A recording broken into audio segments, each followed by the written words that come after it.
جیسے ہی میں وارث شاہ کے بنگلے میں داخل ہوا، کچھ مہمان آئے ہوئے تھے۔ ان کے ہاتھوں میں مٹھائی اور پھلوں کی ٹوکریاں تھیں۔ میں بہت حیران تھا۔ میں نے چوکیدار اور ڈرائیور سے پوچھا کہ یہ کون سے مہمان آئے ہیں؟ وہ کہنے لگے چھوٹی بی بی کا رشتہ طے ہو گیا، یہ ان کے سسرال والے ہیں۔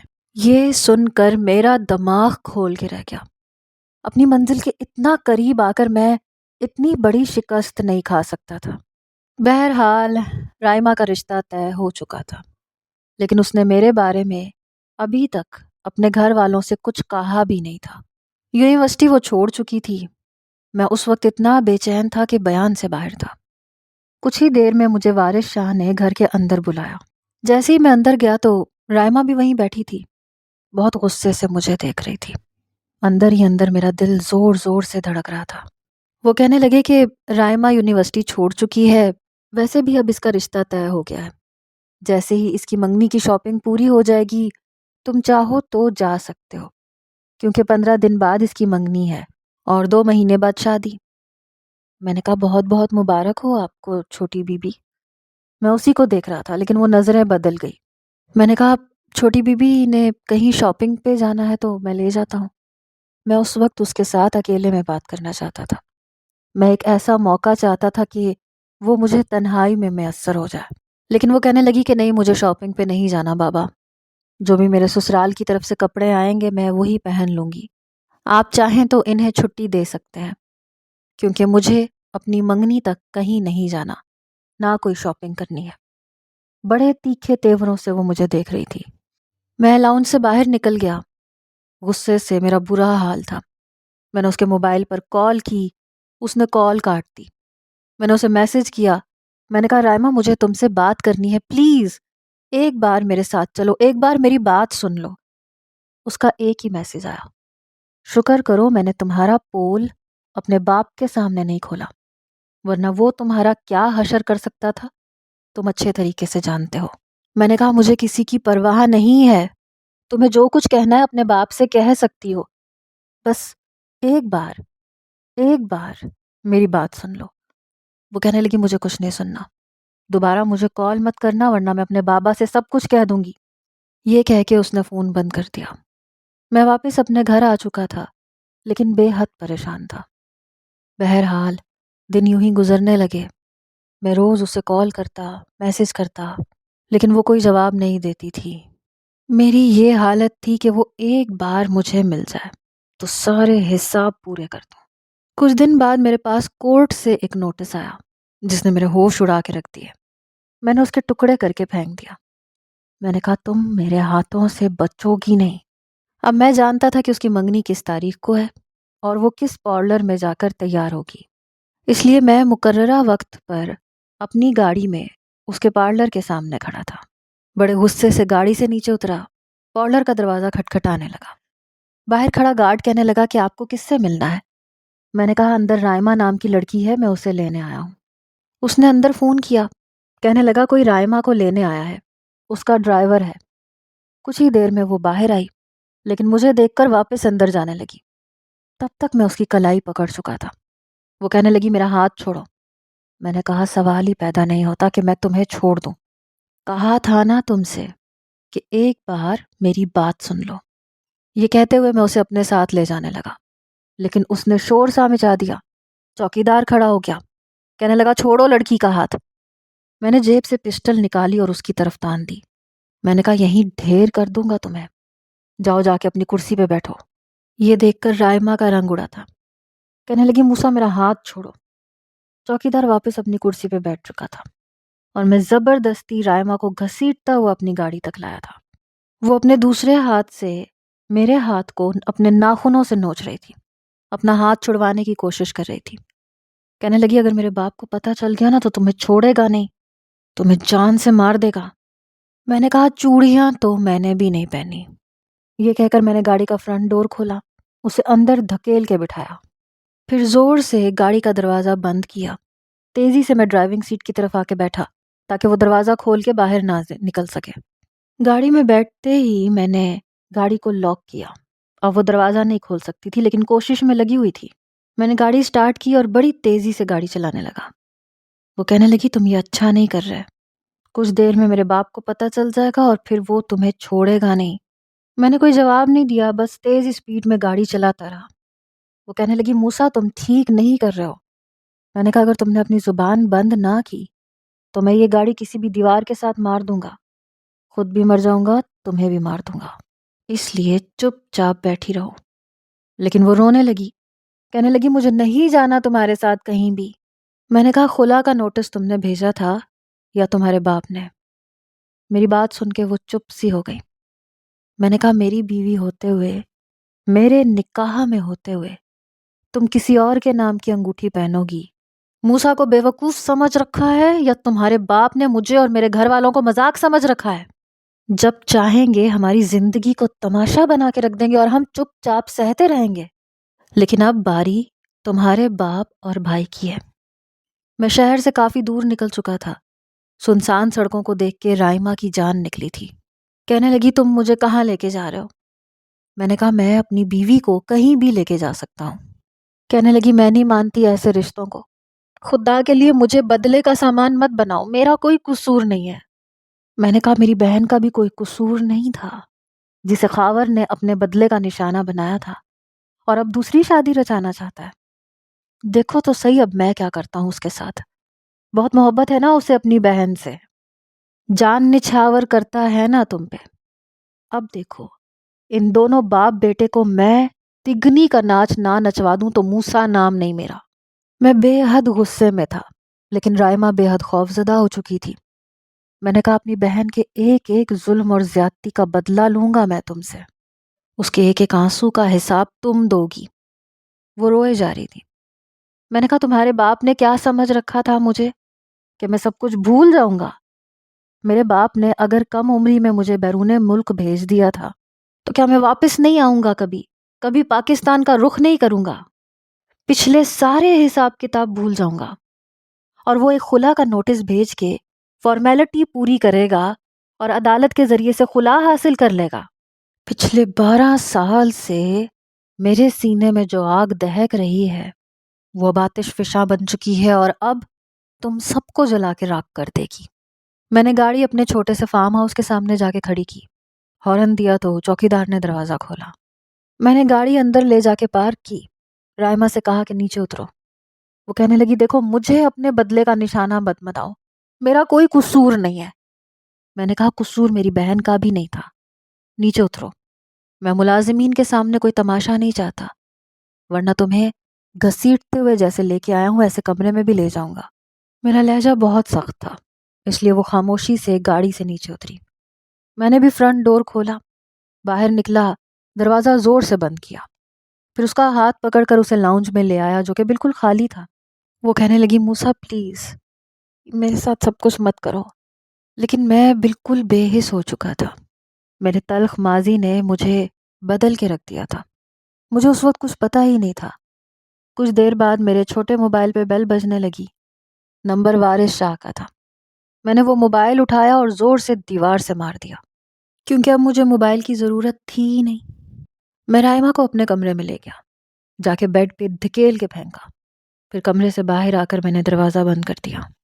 اب مجھے کانچ کے ٹوٹنے کی آوازیں آ رہی تھیں، چلانے کی آوازیں آ رہی تھیں، دروازہ بار بار کھٹک رہا تھا۔ وہ کہہ رہی تھی موسیٰ تم میرے ساتھ اس چیز کا بدلہ نہیں لے سکتے جس میں میرا کوئی قصور نہیں ہے، لیکن میرے دماغ میں آندھیاں سی چل رہی تھیں۔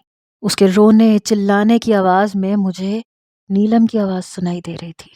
وہ رو رہی تھی، چلا رہی تھی کہ خاور نے میرے ساتھ اچھا نہیں کیا، موسیٰ وہ اچھا انسان نہیں ہے، وعدہ کرو میرے ساتھ کہ تم اسے چھوڑو گے نہیں، تم میرا حساب لو گے اس سے۔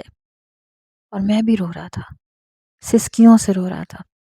نیلم کا ہاتھ تھامے میں نے اس کی اکھڑی اکھڑی سانسوں میں اس سے وعدہ کیا تھا کہ میں خاور کو نہیں چھوڑوں گا، پورا پورا بدلہ لوں گا۔ ابھی بھی میری آنکھوں میں آنسو تھے، اب میری آنکھیں سرخ تھیں۔ میری بہن میرے گھر کی رونق تھی، ہر وقت ہنستی مسکراتی تھی۔ مجھ میں اور نیلم میں 5 سال کا فرق تھا۔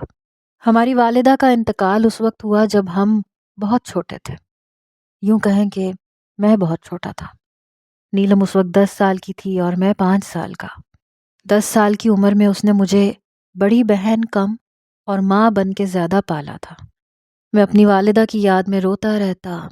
نیلم مجھے یوں روتا دیکھتی تو اپنے ساتھ لگا لیتی، کہنے لگتی میں ہوں نا تمہارے پاس، پھر کیوں روتے ہو؟ اپنے چھوٹے چھوٹے ہاتھوں سے مجھے کھانا کھلاتی، میں اسی کے ساتھ سوتا تھا۔ وہ میرا سر سہلاتی، کہانیاں سناتی رہتی، ایسے ہی ادھر ادھر کی باتیں کرتی رہتی۔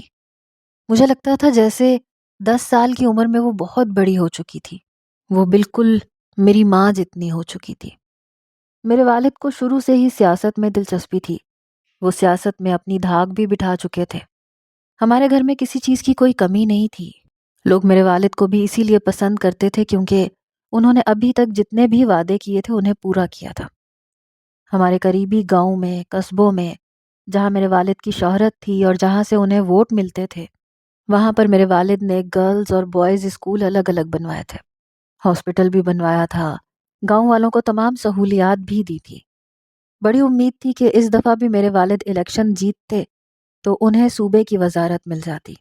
لیکن انہی دنوں ایک ذمہ دار سے میرے والد کی دوستی کچھ زیادہ ہی ہونے لگی۔ وارث شاہ ایک گاؤں کا ذمہ دار تھا، دولت کی ریل پیل تھی لیکن رہائش گاؤں کی تھی۔ سیاست میں آنا چاہتا تھا، اسی لیے میرے والد کو اس نے ہتھیار بنانا چاہا۔ میرے والد بے شک سیاست میں تھے لیکن سادہ لوگ قسم کے انسان تھے، دوسروں کی خدمت اور مدد کر کے انہیں خوشی حاصل ہوتی تھی۔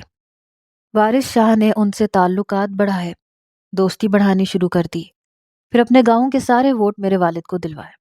حالانکہ میرے والد نے اسے ایسی مہربانی کرنے کے لیے نہیں کہا تھا، لیکن وہ سیاسی دماغ رکھتا تھا۔ اپنے آس پاس کے گاؤں جہاں تک اس کی دہشت تھی، اس نے سارے ووٹ میرے والد کو دلوائے۔ کہنے لگا دوستی میں کچھ بھی کر گزرنے کے لیے تیار ہوں۔ میرے والد اس وقت کرسی کے نشے میں جھوم رہے تھے، چاہتے تھے کہ انہیں صوبائی وزارت مل جائے اور یہ انہیں وارث شاہ کی مدد سے مل چکی تھی، اسی لیے دوستی اور بھی گہری ہونے لگی۔ یہاں تک کہ وارث شاہ نے شہر میں ہمارے گھر کے پاس ایک بڑا سا بنگلہ لیا، وہیں پہ اپنی رہائش رکھ لی۔ اس کا بیٹا اس وقت 23 سال کا تھا، رائمہ 10 سال کی تھی۔ رائمہ وارث شاہ کی دوسری بیوی سے تھی۔ اس کی پہلی بیوی سے صرف خاور تھا جس کا انتقال ہو چکا تھا، اور دوسری بیوی سے رائمہ پیدا ہوئی تھی، اس لیے دونوں بہن بھائیوں کی عمر میں کافی فرق تھا۔ انہی دنوں خاور کی بے باک نظریں نیلم پر تھیں، ساتھ ہی ساتھ میرے باپ کی کرسی پر بھی۔ وارث شاہ کا بنگلہ ہمارے گھر کے بالکل برابر تھا، اس لیے میرا آنا جانا بہت رہتا تھا۔ پھر میں اس وقت 15 سال کا تھا اور نیلم 20 سال کی، اس لیے میری دوستی رائمہ سے کافی حد تک ہو چکی تھی۔ ہم اکٹھے اسکول جاتے تھے، کھیلتے رہتے تھے، وارث شاہ کو اعتراض بھی نہیں تھا۔ اکثر پڑھائی میں بھی میں رائمہ کی مدد کر دیتا تھا کیونکہ اس نے ابتدائی تعلیم گاؤں سے حاصل کی تھی۔ شہر کے آکسفورڈ کے اسکول میں پڑھتے ہوئے اسے بہت مشکل پیش آتی تھی، لیکن میں نہیں جانتا تھا کہ خاور میری بہن کو سہانے خواب دکھا رہا ہے۔ نیلم اس سے محبت کرنے لگی۔ وارث شاہ ہر وقت میرے باپ کے ساتھ سائے کی طرح رہنے لگا، یہاں تک کہ کھانا پینا بھی ایک ساتھ ہونے لگا۔ کافی گہری دوستی جمانا چاہتا تھا، اس لیے کہ سیاست میں اس کی بھی جان پہچان ہونے لگے۔ میرے باپ کی وجہ سے میرے والد سے وارث شاہ نے اپنے دونوں بچوں کے رشتے کی بات کی۔ نیلم تو اس وقت گریجویشن کر کے فارغ ہوئی تھی۔ میرے والد کہنے لگے کہ میں اپنی بیٹی کو سیاست میں لانا چاہتا ہوں، ابھی اس کی شادی نہیں کرنا چاہتا۔ وارث شاہ کہنے لگا تو کوئی بات نہیں، مجھے کون سا اعتراض ہے، لیکن میں چاہتا ہوں کہ ہماری دوستی اب رشتہ داری میں بدل جائے۔ میرے والد کہنے لگے کہ میں اپنی بیٹی سے پوچھے بغیر اتنا بڑا فیصلہ نہیں کر سکتا۔ وارث شاہ کہنے لگا ٹھیک ہے تم پوچھ سکتے ہو، لیکن میں اپنی بیٹی سے پوچھے بغیر آنکھیں بند کر کے تمہیں موسیٰ کے ساتھ اس کا اس عمر میں نکاح پڑھوا سکتا ہوں، کیونکہ میں اس کا ولی ہوں اور میری بیٹی یہ رشتہ نبھائے گی۔ شاید وہ میرے والد پر احسان جتانا چاہتا تھا کہ اس کی بیٹی اس کے سامنے کیے گئے فیصلے پر انکار کرنے کا حق نہیں رکھتی۔ بہرحال خاور پہلی میری بہن کو اپنی محبت کے جال میں پھنسا چکا تھا، کیونکہ سیاسی دماغ رکھتا تھا۔ میں تو 14-15 سال کا تھا، میٹرک میں تھا۔ یہ بھی کہہ سکتے ہیں کہ مجھے رائمہ اچھی لگتی تھی، معصوم سی گڑیا تھی۔ پھر عمر کے جس حصے میں تھا، بچپن سے لڑکپن میں قدم رکھا تھا، اس لیے مخالف صنف میں دلچسپی ابھی محسوس ہونے لگی تھی۔ بہرحال جب میرے والد نے نیلم سے پوچھا تو اس نے اس رشتے پر اعتراض نہیں کیا، حالانکہ میرے والد کو خاور کچھ خاص پسند نہیں تھا، لیکن نیلم کے اصرار پر انہوں نے یہ رشتہ منظور کر لیا۔ لیکن وہ کہنے لگے کہ موسیٰ ابھی چھوٹا ہے، تمہاری بیٹی ابھی بہت زیادہ چھوٹی ہے، مجھے نہیں لگتا کہ اس عمر میں ان کا نکاح ہونا چاہیے۔ لیکن وارث شاہ کہنے لگا کہ میں یہ رشتہ پکا کرنا چاہتا ہوں۔ ہمارے ہاں وٹا سٹا ہوتا ہے، لیکن یہ صرف اس کی باتیں تھیں، اصل کہانی کچھ اور تھی۔ اس کی آنکھوں میں سیاست میں میرے باپ کے ہم پلہ کھڑے ہونے کے خواب سجنے لگے تھے۔ بہرحال میرا رائمہ سے اور نیلم کا خاور سے نکاح ایک ہی دن ہوا تھا، لیکن میرے والد ابھی رخصتی کے حق میں نہیں تھے۔ وہ چاہتے تھے کہ نیلم سیاست میں دلچسپی لے تاکہ وہ نیلم کو آگے بڑھا سکے، کیونکہ میں ابھی چھوٹا تھا۔ نیلم کافی حد تک میرے والد کے خوابوں کو پورا بھی کرنا چاہتی تھی، کیونکہ میرے والد کی نیت صاف تھی، وہ عوام کو سہولیات دینا چاہتے تھے۔ اس وقت وہ نیلم کو اپنے ساتھ ساتھ رکھتے تاکہ نیلم خواتین سے ان کے مسائل پوچھ کر ان پر بھی کام کر سکے، لیکن خاور سے یہ بات برداشت نہیں ہوتی تھی۔ وہ سمجھتا تھا کہ وہ راحیل آفندی کا داماد بن چکا ہے، اس لیے راحیل آفندی اسے آگے کرے، دنیا کے سامنے یہ بتائے کہ یہ میرا داماد ہے اور یہ میرے بعد کرسی سنبھالے گا۔ حالانکہ میرے والد کا ایسا کوئی ارادہ نہیں تھا۔ بڑی مشکلوں سے انہوں نے اپنی محنت اور قربانیوں کے بل بوتے پر یہ کرسی حاصل کی تھی۔ وہ نہیں چاہتے تھے کہ اپنی محنت خاور کے نام لگا دے۔ دبے دبے لفظوں میں وارث شاہ نے بھی یہ بات میرے والد سے کہی کہ نیلم تو لڑکی ہے اور اسے ہمارے خاندان میں آنا ہے، اور ہم اپنے خاندان کی عورتوں کو سیاست میں نہیں لاتے بلکہ مردوں کو لاتے ہیں، اور خاور تو تمہارا ہی بیٹا ہے، تمہیں چاہیے کہ نیلم کے بجائے خاور کو آگے کرو۔ میرے والد کہنے لگے کہ میرے نزدیک بیٹا اور بیٹی برابر ہیں، اگر میں اپنی محنت پر کسی کو کھڑا کروں گا تو وہ موسیٰ ہوگا، اور جب تک موسیٰ بڑا نہیں ہو جاتا، میری کرسی سنبھالنے کے قابل نہیں ہو جاتا، میری بیٹی کرسی سنبھالے گی۔ اور عورت بھی سیاست کرتی ہے اور سب کچھ کر سکتی ہے، صرف گھر کی ہانڈی روٹی کے لیے پیدا نہیں ہوتی۔ میری بیٹی سیاست کرے گی اور سیاست میں میرا نام روشن بھی کر کے دکھائے گی۔ خاور سے شاید یہ بات برداشت نہیں ہوتی تھی، اس لیے اس نے نیلم کو فون کیا۔ کہنے لگا تم اپنے باپ کو منع کر دو کہ تم سیاست میں ان کا ساتھ نہیں دے سکتی، تم میں ایسی کوئی بھی قابلیت نہیں ہے، بلکہ اپنے باپ کو اس بات پر مجبور کرو کہ وہ مجھے آگے کرے۔ نیلم کہنے لگی میں ایسا کیوں کروں خاور؟ میرے والد اگر اپنی جگہ مجھے دینا چاہتے ہیں تو مجھے اس پر کوئی اعتراض نہیں ہے۔ انہوں نے بہت محنت سے، بہت قربانیوں سے اپنا یہ مقام بنایا ہے۔ وہ کہنے لگا شاید تم بھول رہی ہو، میرے باپ نے ہمارے گاؤں اور آس پاس کے گاؤں کے سارے ووٹ تمہارے باپ کو دلوائے تھے، اگر وہ آج اس مقام پر ہیں تو میرے باپ کا احسان ہے۔ خاور کا لہجہ سن کر نیلم کچھ پریشان سی ہوئی، کہنے لگی کہ تمہارے والد اگر یہ احسان میرے باپ پر نہ بھی کرتے تب بھی وہ اپنے بلبوتے پر یہ کرسی حاصل کر لیتے، کیونکہ لوگ میرے باپ کو پسند کرتے ہیں۔ وہ کہنے لگا تم شاید بھول رہی ہو، تم میری بیوی بن چکی ہو، تمہارا میرا نکاح ہو چکا ہے، اور ہمارے ہاں عورتیں مردوں کے سامنے زبان نہیں چلاتی۔ وہ کہنے لگی میں زبان نہیں چلا رہی، میں تمہیں حقیقت بتا رہی ہوں، اور میرے والد نے میری تربیت ہی ایسی کی ہے، میں جو بات کہتی ہوں سامنے کہتی ہوں، اور عورت کو اپنی بات کہنے کا پورا پورا حق حاصل ہے۔ میں نے تو بدتمیزی نہیں کی، میں نے صرف تمہیں حقیقت اور سچائی کا آئینہ دکھایا ہے۔ وہ کہنے لگا مجھے ایسے کسی آئینہ دکھانے کی ضرورت نہیں ہے، بلکہ میں آج رات کو ہی اپنے بابا کو تمہارے گھر بھیجوں گا شادی کی تاریخ پکی کرنے کے لیے، مجھے جلد از جلد رخصتی چاہیے۔ نیلم کہنے لگی میرے بابا پہلے ہی کہہ چکے ہیں وہ تب تک رخصتی نہیں دیں گے جب تک میری سیاست میں اچھی خاصی جان پہچان نہیں ہو جاتی۔ 2 سال تک تو ہماری رخصتی ممکن ہی نہیں ہے، ویسے بھی میں آگے پڑھنا چاہتی ہوں۔ وہ کہنے لگا جتنا پڑھنا تھا پڑھ لیا، جتنا آگے بڑھنا تھا بڑھ لیا، اب میں آگے بڑھوں گا اور تم میرا ساتھ دو گی اچھی بیویوں کی طرح۔ نیلم نے کہا پتہ نہیں کیوں خاور مجھے یہ لگ رہا ہے جیسے تم نے مجھ سے نکاح میری محبت میں نہیں کیا بلکہ کرسی کی محبت میں کیا ہے۔ نکاح کے بعد سے تمہاری باتیں بدل گئی ہیں، تم پہلے والے خاور تو رہے ہی نہیں ہو۔ یہ سن کے وہ کہنے لگا تمہیں جو سمجھنا ہے سمجھتی رہو، ہم ذمہ دار ہیں اور ہمیں بیوی کمرے میں اچھی لگتی ہے، مردوں کے بیچ میں بحث کرتی ہوئی نہیں، اور تمہیں بھی میں گھر کی زینت بناؤں گا، اپنے کمرے کی زینت بنا کے رکھوں گا۔ میں تمہیں کبھی بھی اقتدار میں کھڑا ہونے نہیں دوں گا۔ نیلم کہنے لگی تو پھر ٹھیک ہے، میں اپنے اس نکاح پر نظر ثانی کر لیتی ہوں کہ مجھے یہ قائم رکھنا ہے یا توڑ دینا ہے۔ یہ سن کے خاور کو بہت غصہ آیا، کہنے لگا نیلم تم اتنی سی بات پر میرا اور اپنا رشتہ ختم کر لو گی؟ کیا تمہارے نزدیک رشتے کی کوئی اہمیت نہیں ہے؟ وہ کہنے لگی خود غرضی میں قائم کیے گئے رشتے کی میرے نزدیک کوئی اہمیت نہیں ہے۔ خاور اگر تم اس رشتے کے لیے مخلص ہوتے، سچ میں مجھ سے محبت کرتے، تو میں ضرور نبھاتی، لیکن میری سمجھ میں آ گیا ہے کہ تم نے مجھ سے محبت کے جال میں پھنسایا۔ نکاح کے بعد میں تمہارا بدلا ہوا روپ دیکھ کے حیران تھی، لیکن اب سچائی مجھ پہ کھل چکی ہے۔ تم مجھے سیڑھی بنا کے میرے باپ کی کرسی تک آنا چاہتے ہو۔ کیا یہ مردانگی ہے؟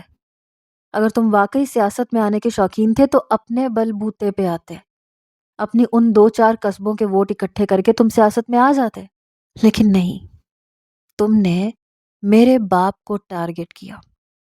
جانتے تھے کہ میرے باپ کو لوگ پسند کرتے ہیں، اسے اقتدار میں دیکھنا چاہتے ہیں، اسی لیے تمہارے باپ نے میرے باپ سے دوستی رچائی اور تم نے مجھ سے محبت۔ لیکن یاد رکھنا میں اپنے باپ کو دھوکہ نہیں دوں گی۔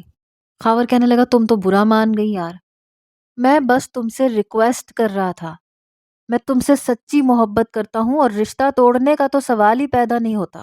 تمہارے بغیر دن رات کاٹنا مشکل ہو رہا تھا، اس لیے رخصتی چاہتا تھا، لیکن مجھے نہیں پتا تھا تمہیں برا لگ جائے گا یا تم میری باتوں کا دوسرا مطلب لے لو گی۔ نہیں چاہیے مجھے تمہارے باپ کی کرسی اور سیاست، تم اپنے پاس رکھو۔ اس نے فوراً سے پینترا بدلا۔ بات آئی گئی ہو گئی، لیکن خاور نے تو جیسے اپنے دل میں نیلم کے لیے بدلے کو سنبھال رکھا تھا۔ ایک بار اسے ریسٹورنٹ میں بلایا۔ اس وقت نیلم کی کافی جان پہچان ہو چکی تھی، اس لیے میرے والد اسے بغیر گارڈز کے کہیں نہیں بھیجتے تھے۔ وہ کہنے لگی کہ میں آج کل گاؤں اور قصبوں میں جا رہی ہوں، وہاں کی خواتین کے مسائل سنتی ہوں، انہیں حل کرتی ہوں۔ میرے پاس ریسٹورنٹ میں آنے اور کھانا کھانے کا وقت نہیں ہے۔ وہ کہنے لگا اب تمہارے پاس اتنا بھی وقت نہیں کہ تم 1-1.5 گھنٹہ میرے ساتھ کھانا کھا سکو۔ تم بعد میں کیا کرو گی؟ کیا لوگوں کے مسئلے مسائل ہی سنتی رہو گی؟ میرے مسئلے مسائل تمہارے لیے اہمیت نہیں رکھتے کیا؟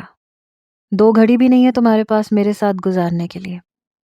خاور کی ایسی باتیں سن کر نیلم نے حامی بھر لی، لیکن جیسے ہی وہ ریسٹورنٹ پہنچی، وہ کہنے لگا اپنے ڈرائیور اور گارڈ سے کہو کہ واپس چلے جائیں، واپس میں تمہیں چھوڑ دوں گا۔ اس نے ڈرائیور اور گارڈز کو واپس بھیج دیا۔